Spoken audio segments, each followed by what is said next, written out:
Assalamualaikum warahmatullahi wabarakatuh.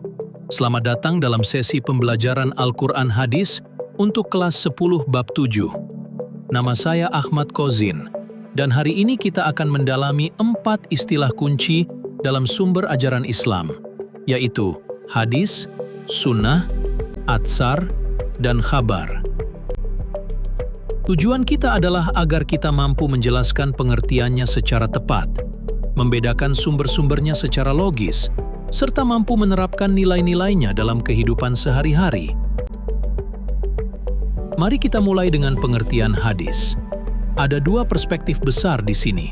Pertama, menurut ulama usul, hadis adalah segala sesuatu yang bersumber dari Nabi Shallallahu Alaihi Wasallam selain Al-Quran, baik ucapan, perbuatan, maupun ketetapan atau takrir yang dapat menjadi dalil hukum syara.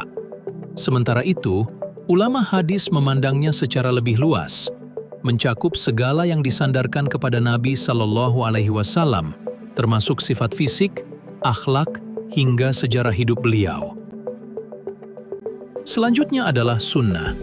Secara definisi, sunnah mencakup segala yang dinukilkan dari Nabi Shallallahu Alaihi Wasallam, termasuk biografi dan kebiasaan beliau, baik sebelum maupun sesudah masa kerasulan atau bid'ah.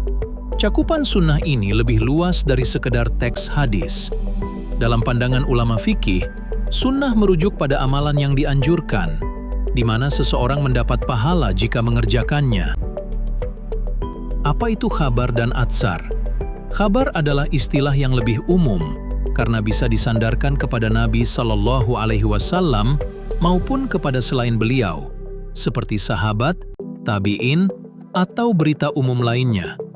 Oleh karena itu, setiap hadis adalah khabar, tetapi tidak setiap khabar adalah hadis. Sedangkan atsar seringkali digunakan secara spesifik untuk merujuk pada perkataan atau jejak para sahabat dan tabi'in. Untuk mempermudah, mari kita lihat perbandingannya. Hadis fokus pada peristiwa tekstual dari Nabi Shallallahu Alaihi Wasallam. Contohnya adalah hadis qauli tentang niat. Sunnah fokus pada tradisi dan hukum dari Nabi Shallallahu Alaihi Wasallam. Contohnya adalah kebiasaan beliau mendahulukan bagian kanan dalam berbagai urusan. Khabar adalah berita sejarah umum dari Nabi, sahabat, atau orang lain. Contohnya perkataan Umar bin Khattab tentang pentingnya evaluasi diri.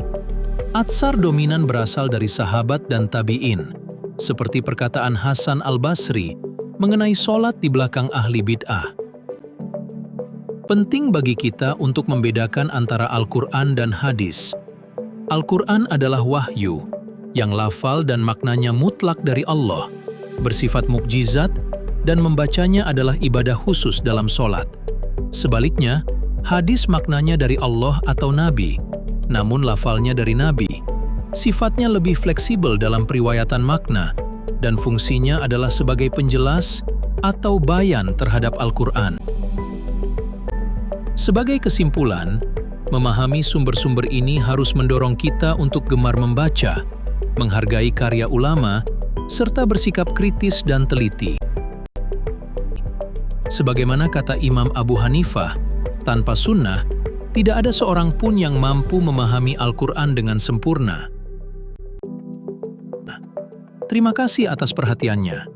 Ingatlah sabda Nabi bahwa sebaik-baik kalian adalah yang mempelajari Al-Quran dan mengajarkannya.